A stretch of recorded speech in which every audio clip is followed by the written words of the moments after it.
ಹಾಸನ ಬಡಾವಣೆ ಠಾಣೆಯಲ್ಲಿ ಸದ್ಯಕ್ಕೆ ಯಶ್ ತಾಯಿ ಇದ್ದಾರೆ. ಪುಷ್ಪಾ ಅವರು ವಿದ್ಯಾನಗರ ಸೈಟ್ ಕಾಂಪೌಂಡ್ ತೆರವೇನಾಗಿತ್ತು ಮೊನ್ನೆ. ಜೆಸಿಬಿಯಿಂದ ಮಾಲೀಕರು ಬಂದು ಕಾಂಪೌಂಡ್ ಅನ್ನು ತೆರವುಗೊಳಿಸಿದ್ರು. ಇದಕ್ಕೀಗ ಆಕ್ರೋಶ ವ್ಯಕ್ತವಾಗ್ತಾ ಇದೆ ಯಶ್ ತಾಯಿ ಪುಷ್ಪಾ ಅವರ ಕಡೆಯಿಂದ. ಸದ್ಯಕ್ಕೆ ಅವರು ವಿದ್ಯಾನಗರ ಸ್ಟೇಷನ್ ನಲ್ಲಿದ್ದಾರೆ, ಹಾಸನ ಬಡಾವಣೆ ಠಾಣೆಯಲ್ಲಿದ್ದಾರೆ. ನನ್ನ ಅನುಮತಿ ಇಲ್ಲದೆ ಅದೇಗೆ ಕಾಂಪೌಂಡ್ ಕೆಡವಿದ್ರು ಅಂತ ಪೊಲೀಸರಿಗೆ ಪ್ರಶ್ನೆ ಮಾಡ್ತಾ ಇದ್ದಾರೆ ಪುಷ್ಪಾ. ಪೊಲೀಸರಿಗೆ ಪ್ರಶ್ನೆ ಮಾಡ್ತಾ ಇದ್ದಾರೆ ಯಶ್ ತಾಯಿ ಪುಷ್ಪಾ. ಯಾಕೆ ಹೀಗಾಯಿತು, ನನ್ನ ಅನುಮತಿ ಇಲ್ಲದೆ ಹೇಗೆ ಮಾಡಿದ್ರಿ ಅಂತ ವಕೀಲರು ಮತ್ತು ತಮ್ಮ ಸಂಬಂಧಿ ಜೊತೆಗೆ ಪುಷ್ಪಾ ಅವರು ಸ್ಟೇಷನ್ಗೆ ಬಂದಿದ್ದಾರೆ. ಯಶ್ ತಾಯಿ ಅಸಮಾಧಾನ ವ್ಯಕ್ತಪಡಿಸ್ತಾ ಇದ್ದಾರೆ. ಮತ್ತೊಂದು ಕಡೆ ಇನ್ಸ್ಪೆಕ್ಟರ್ ಸಮಾಧಾನ ಮಾಡ್ತಾ ಇದ್ದಾರೆ, ಅವರನ್ನ ಏನಾಯ್ತು ಅಂತ ತಿಳಿಸ್ತಾ ಇದ್ದಾರೆ. ಮೈಸೂರಿನ ಲಕ್ಷ್ಮಮ್ಮ ಅನ್ನೋರ ಸೈಟ್ ಒತ್ತುವರಿ ಆರೋಪ ಇತ್ತು, ಇವರು ಒತ್ತುವರಿ ಮಾಡಿದ್ರು ಅಂತ ಕೋರ್ಟ್ ಆದೇಶವನ್ನ ತೆಗೆದುಕೊಂಡು ದೇವರಾಜ್ ಅನ್ನುವಂಥ ವ್ಯಕ್ತಿಯಿಂದ ಅದನ್ನು ತೆರವುಗೊಳಿಸಲಾಗಿತ್ತು. ಏಕಾಏಕಿ ಬಂದು ಜೆಸಿಬಿ ಕಡೆಯಿಂದ ಲಕ್ಷ್ಮಮ್ಮ ಅವರ ಜಿಪಿಎ ಹೋಲ್ಡರ್ ಆಗಿರುವಂತಹ ದೇವರಾಜ್ ಅವರ ಸಂಬಂಧಿ, ಇವರು ಕೂಡ ಜಿಪಿಎ ಹೋಲ್ಡರ್. ಜನವರಿ 4ರಂದು ನಡೆದಿದ್ದಂತಹ ಕಾಂಪೌಂಡ್ ತೆರವು ಕಾರ್ಯಾಚರಣೆಯ ದೃಶ್ಯ ಒಂದ್ ಕಡೆ ಇದೆ. ಇದು ನಮಗೆ ಸೇರಿದ್ದು, ನನ್ನ ಹತ್ರ ಡಾಕ್ಯುಮೆಂಟ್ಸ್ಗಳಿದಾವೆ ಅಂತ ಯಶ್ ತಾಯಿ ಪುಷ್ಪಾ ಅವರು ನ್ಯೂಸ್ 18 ಜೊತೆ ಮಾತನಾಡುವಂಥ ಸಂದರ್ಭದಲ್ಲೂ ಕೂಡ ಹೇಳಿದ್ರು. ಬೇಕಂತಲೇ ಮಾಡ್ತಾ ಇರೋದು ಅಯ್ಯಪ್ಪ ಅಂತ ತಮ್ಮ ಆಕ್ರೋಶ ವ್ಯಕ್ತಪಡಿಸಿದ್ರು. ಆದರೆ ಕೋರ್ಟ್ಗೆ ಹೋಗಿದ್ದಂತಹ ದೇವರಾಜ್ ಅನ್ನುವಂಥ ವ್ಯಕ್ತಿ ಲೀಗಲ್ ಆಗಿನೇ ನಾವು ಇದನ್ನ ತೆರವು ಮಾಡಿದ್ದು, ಕೂತ್ಕೊಂಡು ಮಾತಾಡೋದಕ್ಕೂ ಕೂಡ ನಾವು ಪ್ರಯತ್ನ ಪಟ್ವಿ, ಬಟ್ ಅವರು ಯಾವುದಕ್ಕೂ ಆಸ್ಪದ ಕೊಡಲಿಲ್ಲ, ನಮ್ಮ ಮನವಿಗೆ ಅವರು ಸ್ಪಂದಿಸಲೇ ಇಲ್ಲ. ಹಾಗಾಗಿ ನಾವು ಕೋರ್ಟಿಗೆ ಹೋದ್ವಿ, ಕೋರ್ಟ್ನ ಆದೇಶದಂತೆ ಈ ಕಾಂಪೌಂಡನ್ನು ತೆರವುಗೊಳಿಸಿದ್ವಿ, ಇದು ನಮ್ಮ ಜಾಗ, ನಮ್ಮ ಹತ್ರನೂ ಡಾಕ್ಯುಮೆಂಟ್ಸ್ ಇದಾವೆ ಅಂತ ಮತ್ತೊಂದು ಕಡೆಯವರ ವಾದ ಆಗಿದೆ. ಈಗ ಸ್ಟೇಷನ್ನಲ್ಲಿ ವಾಗ್ವಾದಗಳು ನಡೀತಾ ಇದೆ.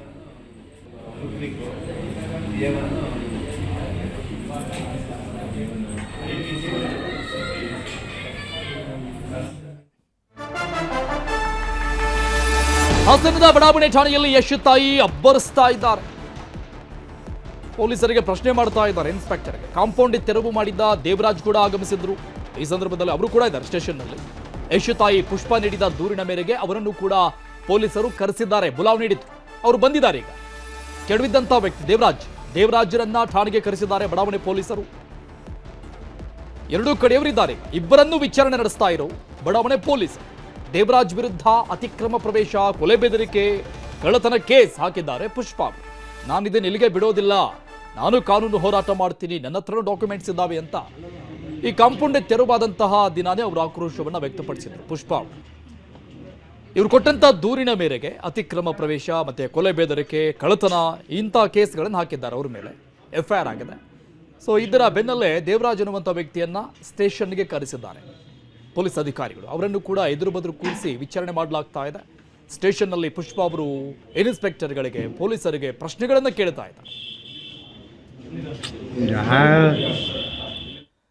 ಈ ಬಗ್ಗೆ ಡೀಟೇಲ್ಸ್ ಕೊಡ್ತಾರೆ ನಮ್ಮ ಪ್ರತಿನಿಧಿ ಕೃಷ್ಣಮೂರ್ತಿ, ಲೈವ್ ನಲ್ಲಿ ಜಾಯ್ನ್ ಆಗ್ತಾ ಇದ್ದಾರೆ. ಕೃಷ್ಣಮೂರ್ತಿ, ಪುಷ್ಪಾ ಅವರು ನನ್ನ ಅನುಮತಿ ಇಲ್ಲದೇನೆ ನನ್ನ ಜಾಗದಲ್ಲಿರುವಂತಹ ಕಾಂಪೌಂಡ್ ಅನ್ನ ಹೆಂಗ್ ತೆರವು ಮಾಡಿದ್ರಿ ಅಂತ ಪ್ರಶ್ನೆ ಕೇಳ್ತಾ ಇದ್ದಾರೆ. ಬಟ್ ಕಾಂಪೌಂಡ್ ಅತಿಕ್ರಮ ಮಾಡಿದ್ರೆ ಅದಕ್ಕೆ ಇವರ ಅನುಮತಿ ಏನು ಬೇಕಾಗಿಲ್ಲ, ಅದಕ್ಕೆ ಕೋರ್ಟ್ ಅನುಮತಿ ಇದ್ರೆ ಸಾಕು ಅನ್ನುವಂಥ ವಿಚಾರ ಅವ್ರಿಗೂ ಕೂಡ ಗೊತ್ತಿರುತ್ತೆ. ಬಟ್ ನಮ್ಮ ಹತ್ರ ಡಾಕ್ಯುಮೆಂಟ್ಸ್ ಇದಾವೆ ಅಂತ ಅವ್ರು ಅವತ್ತೇ ಹೇಳಿದ್ರು, ಆಕ್ರೋಶ ವ್ಯಕ್ತಪಡಿಸಿದ್ರು. ಬಟ್ ಈಗ ಸ್ಟೇಷನ್ವರೆಗೂ ಬಂದಿದೆ. ಏನಂತ FIR ಆಗಿದೆ, ಏನು ಸಂಧಾನ ಆಗುತ್ತಂತ ಅನ್ಸತ್ತಾ ಅಥವಾ ಮುಂದುವರಿಯುತ್ತಾ? ಅರುಣ್, ಇಲ್ಲ, ಈ ವಿಚಾರ ಸದ್ಯಕ್ಕೆ ತನಗಾಗೋ ರೀತಿಯಲ್ಲಿ ಕಾಣಿಸ್ತಿಲ್ಲ. ಯಾಕಂತ ಹೇಳಿದ್ರೆ ಇವತ್ತು ಪುಷ್ಪಾ ಅವರು ಹಾಸನದ ಬಡಾವಣೆ ಪೊಲೀಸ್ ಸ್ಟೇಷನ್ಗೆ ಏನ್ ಬಂದು ದೂರನ್ನ ಕೂಡ ಸಲ್ಲಿಸಿದ್ದಾರೆ. ಈ ವಿಚಾರದಲ್ಲಿ ಏನು ಸೈಟ್ ವಿಚಾರದಲ್ಲಿ ಏನ್ ದೇವರಾಜ್ ಅವರು ನನಗೆ GPA ಹೋಲ್ಡರ್ ಆಗಿದ್ದೀನಿ, ಇದ್ರಲ್ಲಿ ನನಗೆ ಹಕ್ಕಿದೆ, ನ್ಯಾಯಾಲಯದ ಆದೇಶದ ರೀತಿಯಲ್ಲಿ ನಾನು ಕಾಂಪೌಂಡ್ ಅನ್ನು ತೆರವುಗೊಳಿಸಿದೆ ಎಂಬಂತ ವಿಚಾರವನ್ನ ಏನ್ ತಿಳಿಸಿದ್ರು. ಇದಕ್ಕೆ ವಿರುದ್ಧವಾಗಿ ಇವತ್ತು ಯಶ್ ತಾಯಿ ಪುಷ್ಪರವರು ಪೊಲೀಸ್ ಠಾಣೆಯಲ್ಲಿ ಅಬ್ಬರಿಸಿದ್ರು. ಯಾಕಂತ ಹೇಳಿದ್ರೆ ನನ್ನ ಬಳಿ ಬೇಕಾದಂತ ಎಲ್ಲಾ ದಾಖಲಾತಿಗಳನ್ನ ನಾನು ಒದಗಿಸಿದ್ದೀನಿ, ನ್ಯಾಯಾಲಯದಲ್ಲೂ ಕೂಡ ಈ ಪ್ರಕರಣ ಬಾಕಿ ಇದೆ, ನನ್ನ ಪರವಾಗಿ ವಕೀಲರು ಕೂಡ ಈಗಾಗಲೇ ನ್ಯಾಯಾಲಯಕ್ಕೆ ಹಾಜರಾಗಿದ್ದಾರೆ. ಈ ಸಂದರ್ಭದಲ್ಲಿ ಏಕಾಏಕಿಯಾಗಿ ಬಂದು ಕಾಂಪೌಂಡ್ ಅನ್ನ ಈಗ ತೆರವುಗೊಳಿಸಲಾಗಿದೆ. ಪುಷ್ಪರವರು ಕೂಡ ಹೊರ ಹಾಕಿದ್ದಾರೆ. ನ್ಯಾಯಾಲಯದ ಆದೇಶ ಏನಾದ್ರು ಇದ್ದಿದ್ದೆ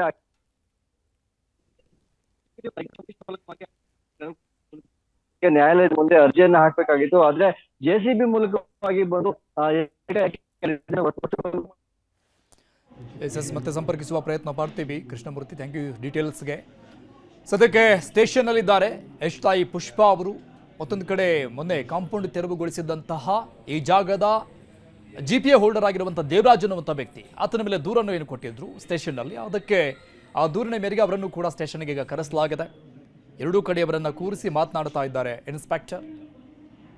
ಬಟ್ ಯಶ ತಾಯಿ ಪುಷ್ಪಾ ಅವರು ಪೊಲೀಸರಿಗೆ ಪ್ರಶ್ನೆ ಕೇಳ್ತಾ ಇದ್ದಾರೆ. ಯಾಕೆ ಹಿಂಗಾಯ್ತು, ನನ್ನ ಅನುಮತಿ ಇಲ್ಲದೇನೆ ಹೆಂಗ್ ಕಾಂಪೌಂಡ್ ತೆರವುಗೊಳಿಸಿದ್ರು, ನನ್ನ ಜಾಗದಲ್ಲಿ ಹಾಕಿದ್ದಂಥ ಕಾಂಪೌಂಡ್ ಅದು ಅನ್ನುವಂಥ ಪ್ರಶ್ನೆಗಳನ್ನ ಪೊಲೀಸ್ ಅಧಿಕಾರಿಗಳಿಗೆ ಕೇಳ್ತಾ ಇದ್ದಾರೆ. ಸೊ ಸಮಾಧಾನ ಪಡಿಸುವಂಥ ಕೆಲಸ ಇನ್ಸ್ಪೆಕ್ಟರ್ ಕಡೆಯಿಂದ ಆಗ್ತಾ ಇದೆ. ಬಟ್ ವಕೀಲರ ಸಮೇತವಾಗಿ ತಮ್ಮ ಸಂಬಂಧಿಯರ ಜೊತೆಗೆ ಪುಷ್ಪಾ ಅವರು ಬಂದಿರೋದು ಸ್ಟೇಷನಲ್ಲಿ ಇರುವಂತಹ ದೃಶ್ಯವನ್ನು ನೋಡ್ತಾ ಇದ್ದೀವಿ. ಒಳಗಡೆ ಸ್ಟೇಷನಲ್ಲಿ ಕೂತ್ಕೊಂಡು ಮಾತನಾಡ್ತಾ ಇದ್ದಾರೆ. ಡೀಟೇಲ್ಸ್ ಕೊಡ್ತಾರೆ ನಮ್ಮ ಪ್ರತಿನಿಧಿ ಕೃಷ್ಣಮೂರ್ತಿ ಮತ್ತೆ ಫೋನ್ ಸಂಪರ್ಕದಲ್ಲಿ ಜಾಯ್ನ್ ಆಗ್ತಾ ಇದ್ದಾರೆ. ಕೃಷ್ಣಮೂರ್ತಿ, ನೀವು ವಿವರಿಸ್ತಾ ಇದ್ರಿ ಏನಾಗ್ತಾ ಇದೆ ಅಂತ. ಸದ್ಯಕ್ಕೇನು ಈ ಸ್ಟೇಷನ್ನಲ್ಲಿ ಪುಷ್ಪಾ ಅವರ ಅಬ್ಬರ ನಿಂತ್ಕೊಂಡಿದೆಯಾ? ಅಟ್ಲೀಸ್ಟ್ ಸಮಾಧಾನವಾಗಿದ್ದಾರಾ ಹೇಗೆ? ಅರುಣ್, ಈಗ ಸ್ಟೇಷನ್ ಇಂದ ಹೊರಗಡೆ ಬಂದಿದೆ ಪುಷ್ಪಾ ಅವರು ಮಾಧ್ಯಮಕ್ಕೂ ಕೂಡ ಹೇಳಿಕೆಯನ್ನ ಕೂಡ ಕೊಟ್ಟಿದ್ದಾರೆ. ನನ್ನ ಬಳಿ ನನ್ನ ಮನೆಯ ಪಕ್ಕದಲ್ಲಿರ್ತಕ್ಕಂತಹ ಜಾಗಕ್ಕೆ ಏನೆಲ್ಲ ದಾಖಲಾತಿಗಳನ್ನು ಒದಗಿಸಬೇಕು ಎಲ್ಲ ದಾಖಲಾತಿಗಳನ್ನ ನಾನು ಇಟ್ಕೊಂಡಿದ್ದೇನೆ. ಮತ್ತು ನಮ್ಮ ವಕೀಲರು ಕೂಡ ಈಗಾಗಲೇ ನ್ಯಾಯಾಲಯದಲ್ಲಿ ದೂರನ್ನ ಸಲ್ಲಿಸಿದ್ದಾರೆ. ಅವರು ಕೂಡ ಪ್ರಕರಣವನ್ನ ಮುಂದುವರಿಸಿದ್ದಾರೆ. ಆದ್ರೆ ಇದು ನಡುವೆನೆ ಯಾವುದೋ ನ್ಯಾಯಾಲಯದ ಆದೇಶ ಇದೆ ಎಂಬ ಕಾರಣಕ್ಕೋಸ್ಕರವಾಗಿ ನಾವು ಹಾಕಿದ ಕಾಂಪೌಂಡ್ ಅನ್ನ ಮತ್ತು ಅಲ್ಲಿರ್ತಕ್ಕಂಥ ಒಂದು ಮನೆಯನ್ನ ಏನ್ ಕಟ್ಟಿದ್ವಿ ಅದನ್ನ ಕೂಡ ಧ್ವಂಸ ಮಾಡಿ ಹೋಗಿದ್ದಾರೆ. ಇದು ಅತಿಕ್ರಮ ಪ್ರವೇಶ ಆಗುತ್ತೆ. ಈ ಹಿನ್ನೆಲೆಯಲ್ಲಿ ಅಲ್ಲಿ ಬೆಲೆ ಬಾಳುವ ವಸ್ತುವನ್ನು ಕೂಡ ಗ್ರಾನೈಟ್ ಆಗಿರ್ಬೋದು, ಇನ್ನಿತರ ಒಂದು ಮನೆಗೆ ಬೇಕಾಗಿರ್ತಕ್ಕಂಥ ದಿನಬಳಕೆ ವಸ್ತುಗಳನ್ನು ಕೂಡ ಅಲ್ಲಿ ಇಟ್ಟಿದ್ವಿ. ಅವೆಲ್ಲವನ್ನೂ ಕೂಡ ಬಂದು ಏಕಾಏಕಿ ಧ್ವಂಸ ಮಾಡಿ ಹೋಗಿದ್ದಾರೆ. ಇದು ಅತಿಕ್ರಮ ಪ್ರವೇಶ ಆಗುತ್ತೆ. ಈ ಹಿನ್ನೆಲೆಯಲ್ಲಿ ಇವತ್ತು ಹಾಸನ ಬಡಾವಣಾ ಠಾಣೆಗೆ ಬಂದು ನಾನು ದೂರನ್ನು ಕೂಡ ಸಲ್ಲಿಸಿದ್ದೀನಿ. ಅತಿಕ್ರಮ ಪ್ರವೇಶಕ್ಕೆ ಒಂದು ಮತ್ತು ಕಳ್ಳತನ ಆರೋಪದ ಮೇಲೆ ಆ ಸೆಕ್ಷನ್ ಗಳನ್ನ ಹಾಕ್ಲಿಕ್ಕೆ ಪೊಲೀಸರಿಗೆ ಕೂಡ ಮನವಿ ಮಾಡಿದ್ದೀನಿ. ಈ ಹಿನ್ನೆಲೆಯಲ್ಲಿ ಪೊಲೀಸರು ಕೂಡ ಈಗಾಗಲೇ ಎಫ್ಐಆರ್ ಅನ್ನು ಕೂಡ ದಾಖಲು ಮಾಡಿದ್ದಾರೆ ಎಂಬಂತ ವಿಚಾರವನ್ನ ನಾನು ಕೂಡ ತಿಳಿಸಿದ್ದಾರೆ. ಈ ವಿಚಾರವಾಗಿ ಏನು ಪಕ್ಕದಲ್ಲಿ ಇರ್ತಕ್ಕಂತಹ ಜಾಗವನ್ನ ನಾನು ಖರೀದಿ ಮಾಡಿದ್ದೀನಿ. ಸುಮಾರು 6 ವರ್ಷದ ಹಿಂದೆ ಜಾಗವನ್ನು ನಾನು ಖರೀದಿ ಮಾಡಿದ್ದೆ. ಮೈಸೂರು ಮೂಲದವರು ನನಗೆ ಜಾಗವನ್ನ ಏನು ಈಗ ಆರೋಪವನ್ನು ಏನ್ ಮಾಡ್ತಿದ್ದಾರೆ ಅವ್ರು ಯಾರು ಅಂತ ನನಗೆ ಗೊತ್ತಿಲ್ಲ. ಆದ್ರೆ ನನ್ನ ಪಕ್ಕದಲ್ಲಿ ನನ್ನ ಮನೆ ಪಕ್ಕದಲ್ಲಿದ್ದಂತಹ ಜಾಗದ ಮಾಲೀಕರಿಂದ ನಾನು ಖರೀದಿ ಮಾಡಿದ್ದೀನಿ. ಅವರು ಈಗ ಹೊರ ದೇಶದಲ್ಲಿದ್ದಾರೆ. ಅವರ ಮಕ್ಕಳ ವಿದ್ಯಾಭ್ಯಾಸಕ್ಕೋಸ್ಕರವಾಗಿ ಈ ಒಂದು ಸೈಟ್ ಅನ್ನ ಬಿಟ್ಕೊಂಡಿದ್ರು. ಆ ಸೈಟ್ ಅನ್ನ ನನಗೆ ತೆಗೆದುಕೊಳ್ಳಿಕ್ಕೆ ಮನವಿಯನ್ನೇ ಮಾಡಿದ್ರು. ಈ ಹಿನ್ನೆಲೆಯಲ್ಲಿ ನಾನು ಅವರಿಗೆ ಹಣವನ್ನ ಪಾವತಿ ಮಾಡಿ ನಾನು ಈ ಸೈಟ್ ಅನ್ನ ಖರೀದಿ ಮಾಡಿದ್ದೀನಿ. ಈ ಸೈಟಿಗೆ ಸಂಬಂಧಪಟ್ಟಿದ್ದಂತಹ ಎಲ್ಲ ದಾಖಲಾತಿಗಳನ್ನು ನಾನು ಒದಗಿಸಕ್ಕೆ ಈಗ ಸಿದ್ಧನಿದ್ದೇನೆ. ಅದ್ರ ಜೊತೆಗೆ ನಗರಸಭೆಯಿಂದ ಕೊಡುವಂತಹ ಈ ಖಾತೆ ಆಗಿರ್ಬೋದು, ಈ ಜಾಗದ ಮೂಲ ದಾಖಲಾತಿಗಳು ಎಲ್ಲವನ್ನೂ ಕೂಡ ನಾನು ಈಗಾಗಲೇ ನನ್ನ ವಕೀಲರಿಗೆ ಒದಗಿಸಿದ್ದೀನಿ. ಇವರು ದುರುದ್ದೇಶಪೂರ್ವಕವಾಗಿ ಈ ರೀತಿಯಾದಂತಹ ಕೆಲಸಕ್ಕೆ ಕೈ ಹಾಕಿದ್ದಾರೆ. ಈ ಹಿಂದೆನೂ ಕೂಡ ನನಗೆ ಹಿಂಸೆಯನ್ನು ಕೂಡ ಕೊಟ್ಟಿದ್ರು. ನನಗೆ ಸೆಟ್ಲ್ಮೆಂಟ್ಗೆ ಬರುವ ರೀತಿಯಲ್ಲಿ ಇಷ್ಟು ಹಣವನ್ನ ಕೊಡಿ ಎಂಬಂತ ವಿಚಾರವನ್ನ ನನಗೆ ಪ್ರಸ್ತಾಪ ಮಾಡಿದ್ರು. ಆದ್ರೆ ನಾನು ಇದಕ್ಕೆ ನಿರಾಕರಣೆ ಮಾಡಿದ ಹಿನ್ನೆಲೆಯಲ್ಲಿ ಈ ರೀತಿಯಾದ ಕೃತ್ಯಕ್ಕೆ ಅವರು ಕೈ ಹಾಕಿದ್ದಾರೆ. ಇವರು ಈ ದೇವರಾಜ್ ಎಂಬಂತವರಾಗಿರ್ಬೋದು ಮತ್ತು ಮೂಲ ಈ ಜಾಗದ ಮಾಲೀಕರಾಗಿದ್ದಾರೆ ಈ ಲಕ್ಷ್ಮಮ್ಮ ಎಂಬಂತವ್ರು ಯಾರು ಕೂಡ ನಮಗೆ ಗೊತ್ತೇ ಇಲ್ಲ. ಆದ್ರೆ ಈ ಜಾಗ ನನಗೆ ಖರೀದಿ ಮಾಡಿದ ಹಿನ್ನೆಲೆಯಲ್ಲಿ ನನಗೆ ಈ ನ್ಯಾಯಾಲಯದ ಆದೇಶ ಆಗುವಂತ ಭರವಸೆಯನ್ನ ಇಟ್ಕೊಂಡಿದ್ದೇನೆ ಎಂಬಂತ ಮಾಹಿತಿಯನ್ನ ಈಗ ಹಾಸನದಲ್ಲಿ ಪುಷ್ಪಾ ಅವರು ಕೊಟ್ಟಿರ್ತಕ್ಕಂಥದ್ದು. ಅರುಣ್, ಬಟ್ ಒಂದು ಕ್ಲಿಯರ್ ಆಗ್ತಾ ಇದೆ ಕೃಷ್ಣಮೂರ್ತಿ, ಪುಷ್ಪಾ ಅವರು ಕ್ಲಿಯರ್ ಹೇಳ್ತಾ ಇದ್ದಾರೆ ಮತ್ತೆ ಇದು ನಂದೇ ಜಾಗ, ನನ್ನ ಹತ್ರ ಡಾಕ್ಯುಮೆಂಟ್ಸ್ಗಳಿದ್ದಾವೆ, ದುಡ್ಡು ಕೊಟ್ಟು ನಾನು ಖರೀದಿ ಮಾಡಿದ್ದಕ್ಕೆ ಹಾಗೆ ಹೇಗೆ ಅಂತ. ಮತ್ತೆ ಇವತ್ತಿನ ದಿನ ಅಟ್ ಪ್ರೆಸೆಂಟ್ ಈಗ ಅವರು ಮಾಧ್ಯಮದ ಜೊತೆ ಮಾತನಾಡಿದ ನಂತರದಲ್ಲಿ ದೇವರಾಜ್ ಅನ್ನುವಂಥ ವ್ಯಕ್ತಿಯ ಆಂಗಲ್ ಏನು ಮತ್ತೆ? ಖಂಡಿತವಾಗಿ ದೇವರಾಜ್ ಅವರು ಕೂಡ ಈ ಒಂದು ಜಾಗದ GPA ಹೋಲ್ಡರ್ ಆಗಿದ್ದಾರೆ. ಆದ್ರೆ ಇಲ್ಲಿ ಒಂದಷ್ಟು ಗೊಂದಲಗಳು ಈ ಕೇಸನ್ನ ಹಾಕಿರ್ತಕ್ಕಂಥ ದೇವರಾಜ್ ಅವರ ಕಡೆ ಕೂಡ ನಮಗೆ ಕಾಣಿಸ್ತಿದೆ. ಯಾಕಂತ ಹೇಳಿದ್ರೆ ಅವರು GPA ಹೋಲ್ಡರ್ ಆಗಿ ಅವರು ನ್ಯಾಯಾಲಯಕ್ಕೆ ಕೇಸನ್ನ ಏನು ಹಾಕಿದ್ದಾರೆ. ಆದ್ರೆ ಮೂಲ ಮಾಲೀಕರು ಇಲ್ಲಿವರೆಗೂ ಕೂಡ ಜಾಗದ ಮೂಲ ಮಾಲೀಕರು ಇಲ್ಲಿಗೆ ಬಂದಿಲ್ಲ. ದೇವರಾಜ್ ಅವರು ಹೇಳೋ ಪ್ರಕಾರವಾಗಿ ಮೈಸೂರಿನಲ್ಲಿ ಈ ಜಾಗದ ಮೂಲ ಮಾಲೀಕರು ಲಕ್ಷ್ಮಮ್ಮ ಎಂಬಂತವರು ವಾಸವಾಗಿದ್ದಾರೆ. ಅವರಿಗೆ ದೂರವಾಣಿ ಮುಖಾಂತರವಾಗಿ ನಾವು ವಿಚಾರವನ್ನು ತಿಳಿಸಿದೀವಿ ಎಂಬಂತ ವಿಚಾರವನ್ನ ದೇವರಾಜ್ ಅವರು ಹೇಳಿದ್ರು ಕೂಡ ಲಕ್ಷ್ಮಮ್ಮನವರನ್ನ ಹಾಸನಕ್ಕೆ ಕರೆತರೋದಾಗ್ಲಿ ಜಾಗದ ಹತ್ತಿರಕ್ಕೆ ಕರೆತರೋದಾಗ್ಲಿ ಯಾವುದನ್ನು ಕೂಡ ಮಾಡಿಲ್ಲ. ಮತ್ತೆ ಇವರ ಲಕ್ಷ್ಮಮ್ಮ ಏನಿದ್ದಾರೆ ಮೂಲ ಮಾಲೀಕರ ಹೆಸರನ್ನ ಏನ್ ಹೇಳ್ತಾರೆ ಅವರಿಗೆ ಕೂಡ ಮಕ್ಕಳಿದ್ದಾರೆ. ಅವರು ಇಲ್ಲಿವರೆಗೂ ಕೂಡ ಯಾರು ಕೂಡ ಈ ಜಾಗದ ವಿಚಾರವಾಗಿ ಪ್ರಸ್ತಾಪವನ್ನು ಮಾಡಿಲ್ಲ. ಅದು GPA ಹೋಲ್ಡರ್ ಆಗಿರ್ತಕ್ಕಂಥ ದೇವರಾಜ್ ಅವರು ಮಾತ್ರ ಈ ಒಂದು ಜಾಗಕ್ಕೆ ಬಂದು ಪ್ರಸ್ತಾಪವನ್ನ ಮಾಡ್ತಿದ್ದಾರೆ. ನ್ಯಾಯಾಲಯದಲ್ಲೂ ಕೂಡ ಕೇಸನ್ನ ದೇವರಾಜ್ ಅವರೇ ಹಾಕಿದ್ದಾರೆ. ಲಕ್ಷ್ಮಮ್ಮ ಅವರ ನಾವು ಸಾಮಾನ್ಯವಾಗಿ ನೋಡುವಂತಹ ಪ್ರಕರಣಗಳಲ್ಲಿ GPA ಹೋಲ್ಡರ್ ಬದಲಾಗಿ ಅವ್ರ ಲಕ್ಷ್ಮಮ್ಮನವರು ಮಾಲೀಕರಾಗಿದೆ. ಅವರ ಮಕ್ಕಳು ಕೂಡ ಈ ಒಂದು ಜಾಗದ ವಿಚಾರವಾಗಿ ನ್ಯಾಯಾಲಯದಲ್ಲಿ ಕೇಸನ್ನ ಹಾಕ್ಬೇಕಾಗಿತ್ತು.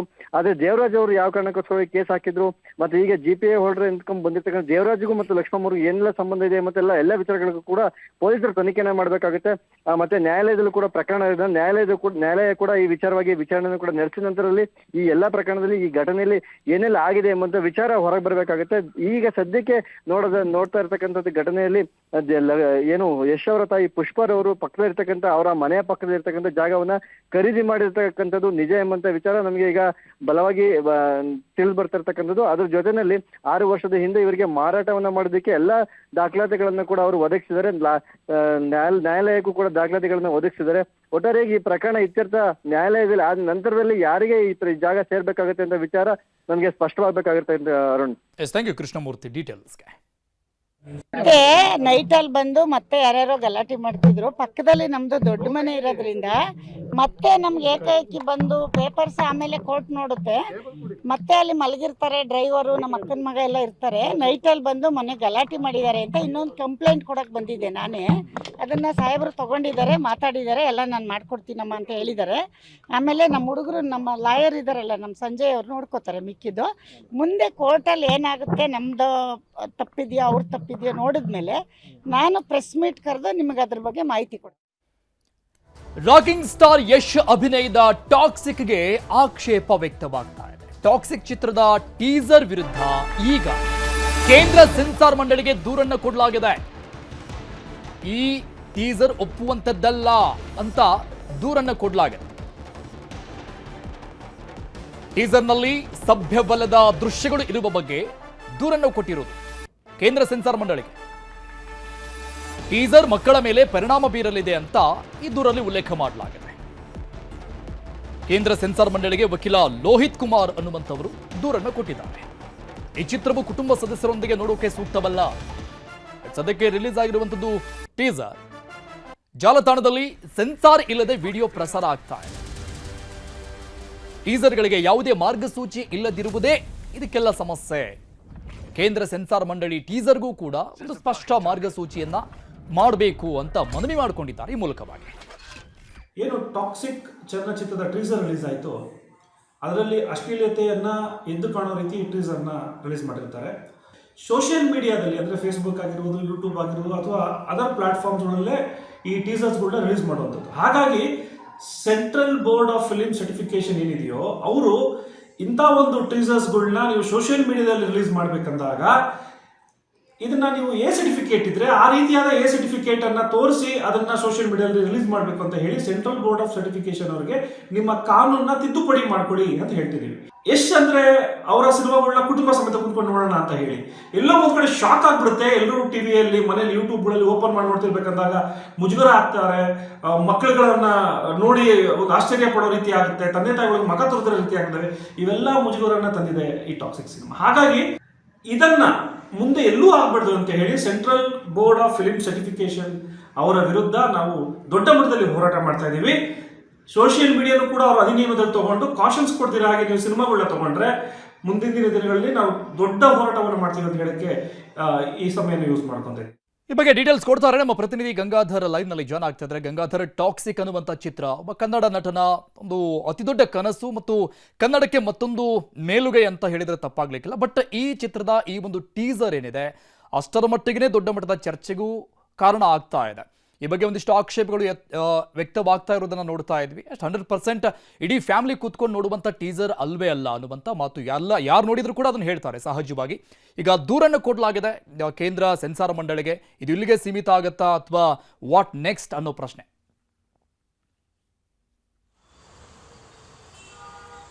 ಅರುಣ್, ಪ್ರಮುಖವಾಗಿ ರಾಕಿಂಗ್ ಸ್ಟಾರ್ ಯಶ್ ನಟನೆಯ ಬಹು ನಿರೀಕ್ಷಿತ ಚಿತ್ರ ಈ ಒಂದು ಟಾಕ್ಸಿಕ್ ಫಿಲ್ಮ್ ಆಗಿರುವಂಥದ್ದು. ಒಂದು ಹಾಲಿವುಡ್ ರೇಂಜ್ ಅಲ್ಲಿ ಈ ಒಂದು ಫಿಲ್ಮ್ ಅನ್ನ ಮಾಡಲಾಗ್ತಾ ಇದೆ. ಅದೇ ರೀತಿಯಾಗಿ ಯಶ್ ಹುಟ್ಟುಹಬ್ಬ ಪ್ರಯುಕ್ತವಾಗಿ ಒಂದು ಟಾಕ್ಸಿಕ್ ಒಂದು ಟೀಸರ್ ಅನ್ನ ರಿಲೀಸ್ ಮಾಡಲಾಗಿತ್ತು. ಅದರಲ್ಲಿ ಕೆಲ ಅಶ್ಲೀಲ ಒಂದು ದೃಶ್ಯಗಳಿದಾವೆ. ಇದು ಅನ್ನೋ ರೀತಿಯಲ್ಲಿ ಈಗ ಸಾರ್ವಜನಿಕ ವಲಯದಲ್ಲಾಗಿರ್ಬೋದು ಮತ್ತೆ ಸೋಷಿಯಲ್ ಮೀಡಿಯಾಲ್ಲೂ ಸಾಕಷ್ಟು ಒಂದು ಚರ್ಚೆಗೆ ಗ್ರಾಸವಾಗ್ತಾ ಇರುವಂತದ್ದು. ಇದೇ ಬೆನ್ನಲ್ಲಿ ಈಗ ವಕೀಲ ಲೋಹಿತ್ ಕುಮಾರ್ ಅನ್ನೋರು ಈಗ ಕೇಂದ್ರ ಸೆನ್ಸಾರ್ ಮಂಡಳಿಗೆ ಇಮೇಲ್ ಮೂಲಕವಾಗಿ ಒಂದು ದೂರನ್ನ ಕೊಟ್ಟಿದ್ದಾರೆ. ಯಾಕಂದ್ರೆ ಈ ಒಂದು ಟಾಕ್ಸಿಕ್ ಒಂದು ಟೀಸರ್ ನಲ್ಲಿ ಅಶ್ಲೀಲ ದೃಶ್ಯಗಳಿದಾವೆ. ಇದು ಮಕ್ಕಳು ನೋಡುವಂತ ಅಲ್ವೇ ಅಲ್ಲ, ಮತ್ತೆ ಇದು ಸಾರ್ವಜನಿಕ ವಲಯದಲ್ಲಿ ಒಂದು ಆತಂಕವನ್ನ ಕ್ರಿಯೇಟ್ ಮಾಡುವಂತದ್ದು. ಮಕ್ಕಳು ಅದನ್ನ ನೋಡುವಂತಹ ಸಂದರ್ಭದಲ್ಲಿ ಯಾವ ರೀತಿ ಆ ಮಕ್ಕಳ ಮೇಲೆ ಪರಿಣಾಮಗಳು ಬೀರುತ್ತೆ ಅನ್ನೋದು ಕೂಡ ಅದನ್ನ ನೋಡ್ಬೇಕಾಗುತ್ತೆ. ಯಾಕಂದ್ರೆ ಒಂದು ಸಿನಿಮಾವನ್ನ ರಿಲೀಸ್ ಮಾಡಬೇಕಾದ್ರೆ ಸೆನ್ಸಾರ್ ಮಂಡಳಿ ಎ ಸರ್ಟಿಫಿಕೇಟ್ ಅನ್ನ ಕೊಟ್ಟಂತ ಸಂದರ್ಭದಲ್ಲಿ ಅದಕ್ಕೆ 18 ವರ್ಷ ಮೇಲ್ಪಟ್ಟವರಿಗೆ ಮಾತ್ರ ಅವಕಾಶವನ್ನ ಇರುತ್ತೆ. ಮಕ್ಕಳಿಗೆ ಯಾವುದೇ ಕಾರಣಕ್ಕೂ ಎ ಸರ್ಟಿಫಿಕೇಟ್ ಇರುವಂತಹ ಫಿಲ್ಮ್ಗಳಿಗೆ ಬಿಡೋದಿಲ್ಲ. ಅದೇ ರೀತಿಯಾಗಿ ಇಂತಹ ಟೀಸರ್ ಗಳನ್ನ ಸೋಷಿಯಲ್ ಮೀಡಿಯಾಗಳಲ್ಲಿ ಬಿಟ್ಟಂತಹ ಸಂದರ್ಭದಲ್ಲಿ ಅದು ಪರಿಣಾಮಕಾರಿ ಆಗುತ್ತೆ, ಮಕ್ಕಳ ಮೇಲೆ ಪರಿಣಾಮಗಳನ್ನ ಬೀರುತ್ತೆ. ಹೀಗಾಗಿ ಕೇಂದ್ರ ಸೆನ್ಸಾರ್ ಮಂಡಳಿಯವರು ಸೋಷಿಯಲ್ ಮೀಡಿಯಾಗಳಲ್ಲಿ ಟೀಸರ್ ರಿಲೀಸ್ ಮಾಡುವಂತಹ ಸಂದರ್ಭದಲ್ಲಿ ಆ ಒಂದು ನಿಟ್ಟಿನಲ್ಲಿ ಕೂಡ ಅದಕ್ಕೆ ಕೆಲ ಕಾನೂನಲ್ಲಿ ಅವರ ಒಂದು ಕಾನೂನು ಏನಿದೆ ಅದರಲ್ಲಿ ಕೆಲ ಬದಲಾವಣೆಗಳನ್ನ ಮಾಡಬೇಕಾಗುತ್ತೆ. ಟೀಸರ್ ಅನ್ನ ರಿಲೀಸ್ ಮಾಡೋ ಸೋಷಿಯಲ್ ಮೀಡಿಯಾಗಳೇನಿರುತ್ತೆ ಅದಕ್ಕೂ ಕೂಡ ಎ ಸರ್ಟಿಫಿಕೇಟ್ ಅನ್ನ ಕೊಡುವ ರೀತಿಯಲ್ಲಿ ಕೆಲವಷ್ಟು ಬದಲಾವಣೆಗಳನ್ನ ಮಾಡಬೇಕು. ಕುಟುಂಬ ಕುತ್ಕೊಂಡು ನೋಡುವಂತ ಈ ಒಂದು ಟೀಸರ್ ಅಲ್ವೇ ಅಲ್ಲ. ಈ ಒಂದು ಟಾಕ್ಸಿಕ್ ಮೂವಿ ಆ ಒಂದು ಟೀಸರ್ ಏನಿದೆ ಅದರಲ್ಲಿ ಕೆಲ ಅಶ್ಲೀಲ ದೃಶ್ಯಗಳಿದಾವೆ. ಇದು ಒಂದು ಕೌಟುಂಬಿಕವಾಗಿ ನೋಡುವಂಥದ್ದಲ್ವೇ ಅಲ್ಲ, ಇದು ಮಕ್ಕಳ ಮೇಲೆ ಪರಿಣಾಮಕಾರಿಯಾಗಿ ಅದು ಸಾಕಷ್ಟು ಒಂದು ಸಮಸ್ಯೆಗಳು ಉಂಟು ಮಾಡುವಂಥ ರೀತಿಯಲ್ಲಿ ಇದು ಟಾಕ್ಸಿಕ್ ಒಂದು ಟೀಸರ್ ಇರುವಂಥದ್ದು. ಹೀಗಾಗಿ ನಾವು ಇಮೇಲ್ ಮೂಲಕವಾಗಿ ಒಂದು ದೂರನ್ನ ಕೊಟ್ಟಿದ್ದೇನೆ. ಈ ಒಂದು ಟೀಸರ್ ಅನ್ನ ಸೋಷಿಯಲ್ ಮೀಡಿಯಾಗಳಲ್ಲಿ ಎಲ್ಲ ಕೂಡ ವೈರಲ್ ಮಾಡಲಾಗ್ತಾ ಇದೆ. ಎಲ್ಲರ ಕೈಲೂ ಕೂಡ ಈಗ ಮೊಬೈಲ್ಗಳಿದಾವೆ. ಎಲ್ಲರೂ ಕೂಡ ಮಕ್ಕಳು ಕೂಡ ಮೊಬೈಲ್ಗಳಲ್ಲಿ ನೋಡಿದಂತಹ ಸಂದರ್ಭದಲ್ಲಿ ಅವ್ರಿಗೆ ಯಾವ ರೀತಿ ಪರಿಣಾಮ ಬೀರುತ್ತೆ ಅನ್ನೋದು ಕೂಡ ಇದನ್ನ ನೋಡಬೇಕು. ಹೀಗಾಗಿ ಸೆನ್ಸಾರ್ ಥ್ಯಾಂಕ್ ಯು ಗಂಗಾಧರ್ ಡೀಟೇಲ್ಸ್ಗೆ. ಇನ್ನು ವಕೀಲ ಲೋಹಿತ್ ಅವರು ಫೋನ್ ಸಂಪರ್ಕದಲ್ಲಿದ್ದಾರೆ. ಸರ್ ನಮಸ್ಕಾರ. ನಮಸ್ಕಾರ ಸರ್. ಸರ್, ಈ ಟಾಕ್ಸಿಕ್ ಅಂದ್ರೆ ಹೆಸರಿಗೆ ತಕ್ಕನಾದಂತಹ ದೃಶ್ಯಗಳನ್ನ ನೋಡ್ತಾ ಇದ್ದೀವಿ ನಾವು ಈ ಒಂದು ಟೀಸರ್ನಲ್ಲಿ. ಈ ಬಗ್ಗೆ ತಮ್ಮ ಒಂದಿಷ್ಟು ಪಾಯಿಂಟ್ಸ್ಗಳನ್ನ ರೈಸ್ ಮಾಡಿರುವಂತಹ ವಿಚಾರ ಏನ್ ಡಿಮ್ಯಾಂಡ್ ಇದೆ ಸರ್ ಟೋಟಲಿ ನಿಮ್ದು ಈ ಬಗ್ಗೆ? ಸರ್, ನನ್ನ ಮೊದಲನೇ ರಿಯಾಕ್ಷನ್ನು ತಾವು ಹೇಳಿದಂತ ಟಾಕ್ಸಿಕ್ ಅನ್ನುವಂತ ಹೆಸರು ಡೆಫಿನೇಷನ್ಗೆ ನಾಮಕರಣಕ್ಕೆ ತಾವು ಹೇಗೆ ಹೇಳಿದ್ರಿ ಅದೇ ರೀತಿ ಇದೆ ಅಂತ ಹೇಳುವಂಥದ್ದು. ಆ ಒಂದು ದಿಕ್ಕಿನಲ್ಲಿ ಸೆನ್ಸಾರ್ ಮಂಡಳಿಯವರು ನೋಡಿಲ್ಲ, ನೆಗ್ಲೆಕ್ಟ್ ಮಾಡಿದಿರಿ. ಅಶ್ಲೀಲವಾದ ಟ್ರೀಸರ್ಸ್ಗಳನ್ನ ಮೊಬೈಲ್ಗಳಿಗೆ ತಾವು ಬಿಡೋ ರೀತಿ ಮಾಡಿದಿರಿ. ಆ ರೀತಿಯಾಗಿ ತಾವು ನೋಡ್ಬೇಕಾಗಿತ್ತು. ಅದ ಕಾನೂನು ಇಲ್ಲಾಂದ್ರೆ ಆ ಕಾನೂನ ಅಮೆಂಡ್ಮೆಂಟ್ ಮಾಡ್ಕೊಬೇಕಾಗತ್ತೆ. ಯಾಕೆಂದ್ರೆ ಅಶ್ಲೀಲವಾದ ಚಿತ್ರವನ್ನ ಅಥವಾ ಚಿತ್ರೀಕರಣವನ್ನ ನಾವು ಒಂದು ಸರ್ಟಿಫಿಕೇಶನ್ ಮುಖಾಂತರ ಅದನ್ನ ರೆಕಗ್ನೈಸ್ ಮಾಡ್ತೀವಿ under the law of India. ಮಕ್ಕಳುಗಳು, ಮೈನರ್ಗಳು ಕೆಲವು ಸಿನಿಮಾಗಳನ್ನ, ಕೆಲವು ಚಿತ್ರೀಕರಣಗಳನ್ನ ನೋಡಬಾರದು ಅಂತ ಹೇಳಿ ನಾವು ರಿಸ್ಟ್ರಿಕ್ಷನ್ಸ್ಗಳನ್ನ ಹಾಕೊಂಡಿದೀವಿ. ಅದು ದೇಶದ ಕಾನೂನು. ಇದನ್ನೆಲ್ಲವನ್ನು ಕಾಪಾಡ್ಕೊಳ್ಳೋದು ಒಂದು ಸರ್ಟಿಫಿಕೇಶನ್. ಆ ಸರ್ಟಿಫಿಕೇಶನ್ ತಾವು ಕೊಡದಿರೋ ಹಾಗೆ ನಿರ್ಲಕ್ಷ್ಯಕವಾಗಿ ಒಂದು ಟ್ರೀಸರ್ ಬಂದಾಗ ಅದಕ್ಕೆ ವಾರ್ನಿಂಗ್ ಇಲ್ದಿರಂಗೆ ತಾವು ಕೊಡುತ್ತಿರುವಂತದ್ದು ಕಾನೂನು ಬಾಹಿರ. ದೇಶದ ಕಾನೂನನ್ನ ತುಳಿದು ತಾವು ಎಲ್ಲವನ್ನು ಕೂಡ ವ್ಯಾಪಾರ ಮತ್ತು ತಮ್ಮ ಮೌಲ್ಯ ಮಸ್ತಿಗಳಿಗೆ ಉಪಯೋಗಿಸ್ಕೊಂತಿದ್ದೀರಿ ಅಂತ ಹೇಳಿ ಸೆನ್ಸಾರ್ ಮಂಡಳಿಯವರು ಇದನ್ನ ತಿದ್ದುಪಡಿ ಮಾಡಿ ಸರ್ಟಿಫಿಕೇಟ್ಸ್ಗಳನ್ನ ಮ್ಯಾಂಡೇಟರಿ ಮಾಡಿ ಅಂತ ಹೇಳಿ ನಾನು ಒಂದು ದೂರನ್ನ ಕೊಟ್ಟಿದ್ದೀನಿ ಸರ್. ಎಸ್ ಅಲ್ಲ, ನೀವು ಹೇಳಿದ್ ಕೂಡ 100% ನಿಜ ಸರ್. ಈಗ ಒಂದು ಮೂವಿ ರಿಲೀಸ್ ನೋಡ್ತಾ ಇದೀವಿ ಅಂದಾಗ ಫಸ್ಟ್ಗೆ ಸೆನ್ಸಾರ್ ಮಂಡಳಿಯ ಒಂದು ಪತ್ರ ಬರುತ್ತೆ. ಅದು UA ಅಥವಾ A ಸರ್ಟಿಫಿಕೇಟ್, ಆ ಬಗ್ಗೆ ಒಂದು ಕ್ಲಾರಿಫಿಕೇಶನ್ ಇರುತ್ತೆ. ಬಟ್ ಸೋಷಿಯಲ್ ಮೀಡಿಯಾದಲ್ಲಿ ಇದಕ್ಕೊಂದು ಮೂಗುದಾರ ಇಲ್ಲ ಅನ್ನುವಂಥದ್ದು ಸರ್. ಈಗ ಮೂಗುದಾರವನ್ನು ಹಾಕೋದಕ್ಕೋಸ್ಕರ ಈ ಪತ್ರ. ದೇಶದ ಕಾನೂನು ನೀವು IPC ನಾವು ಚೇಂಜ್ ಮಾಡ್ತೀವಿ, CRPC ನಾವು ತಿದ್ದುಪಡಿ ಮಾಡ್ತೀವಿ, ಸಮಾಜ ಬದಲಾಗೋ ರೀತಿಯಲ್ಲಿ ನಾವು ಕಾನೂನುಗಳನ್ನ ಅಳವಡಿಸ್ಕೊಂತೀವಿ ಅಂದ್ರೆ ವೈ ನಾಟ್ ದಿಸ್? ನೀವು ಈ ಟ್ರೀಸರ್ is A part of A movie ಅಲ್ವಾ? ನೀವು ಮೂವಿಯಲ್ಲಿ ಇರುವಂತದ್ದು ಆಯ್ಕೆ ಮಾಡಿ ಚೆನ್ನಾಗಿರುವಂತದನ್ನ ತಾವು ತೋರಿಸ್ತಾ ಇದೀರಿ. ಇದ್ರ ನಿಮ್ಗೆ ಪ್ರಮೋಷನ್ ಆಗುತ್ತೆ. ಇದನ್ನ ಸಿನಿಮಾ ಥಿಯೇಟರ್ ಒಳಗಡೆ ಹೋಗ್ಬಾರ್ದು ಬರಬಾರ್ದು ಅನ್ನೋದಕ್ಕೋಸ್ಕರ ಟ್ರೀಸರ್ ಮಾಡ್ತಾ ಇರೋದು. ಅಂದ್ರೆ ಒಂದು ತುಡುಕನ್ನು ತೋರಿಸ್ತಾರ. ಬಟ್ ಸರ್, ಒಂದು ವಿಚಾರ, ಸೋಷಿಯಲ್ ಮೀಡಿಯಾ ಅನ್ನುವಂಥದ್ದು ವರ್ಲ್ಡ್ ವೈಡ್ ಅಲ್ವಾ ಸರ್? ಇನ್ನೊಂದು ಕಂಟಿನ್ಯೂ ಹೇಳ್ಬಿಡ್ತೀನಿ. ಟೀಸರ್ಸ್ಗಳು ಕೂಡ ರಿಲೀಸ್ ಮಾಡ್ತಾ ಇರೋಂಥದ್ದು ಸೋಷಿಯಲ್ ಮೀಡಿಯಾ ಪ್ಲಾಟ್ಫಾರ್ಮ್ಸ್ಗಳಲ್ಲೇ. ನೀವು ಈ ರೀತಿಯಾದ್ರೂ ಕಾನೂನು ಮಾಡ್ಬೋದು. ನೀವು ಇಂಥ ಟೀಸರ್ಸ್ಗಳನ್ನ ನೀವು ಫೇಸ್ಬುಕ್ಗಳಲ್ಲಿ, ಸೋಷಿಯಲ್ ಮೀಡಿಯಾದಲ್ಲಿ ಹಂಚಬಾರ್ದು ಅಂತ ಹೇಳ್ಬೋದು. ಯಾಕಂದ್ರೆ ಸಿನಿಮಾ ಕಂಪ್ಲೀಟ್ ಬರೋದು ಕೂಡ ಕಾನೂನು ಅಡಿಯಲ್ಲೇನೆ. ನೀವು ಒಂದು ಪರ್ಮಿಷನ್ಸ್ಗಳನ್ನ ತಗೊಬೇಕಾಗತ್ತೆ. ಚಿತ್ರೀಕರಣ ಮಾಡ್ಬೇಕಂದಾಗ ಲೊಕೇಶನ್ಗೂ ನೀವು ಪರ್ಮಿಷನ್ ತಗೊಬೇಕಾಗತ್ತೆ. ಹಾಗಾದ್ರೆ ವಿತರಣೆ ಮಾಡ್ಬೇಕಾದ್ರೂ ಪರ್ಮಿಷನ್ ತಗೊಬೇಕಾಗತ್ತೆ. ಟೀಸರ್ ರಿಲೀಸ್ ಮಾಡಕ್ಕೆ ನೀವು ಒಂದು ಕಾನೂನು ಮಾಡೋಕ್ಕಾಗಲ್ವ ಸರ್? ಅದನ್ನು ಕೂಡ ನೀವು ರಿಸ್ಟ್ರಿಕ್ಟ್ ಮಾಡ್ಬೋದು. ಒಂದು ಕಾನೂನು, ಒಂದು ಪ್ಯಾರಾಫಿಕ್ ಕಾನೂನು ಎಷ್ಟೋ ಸಮಾಜವನ್ನು ತಿದ್ದಬಹುದು ಅನ್ನೋದು ನನ್ನ ಉದ್ದೇಶ sir. Okay, thank you sir news 18 ಜೊತೆ ಮಾತನಾಡಿದ್ದಕ್ಕೆ.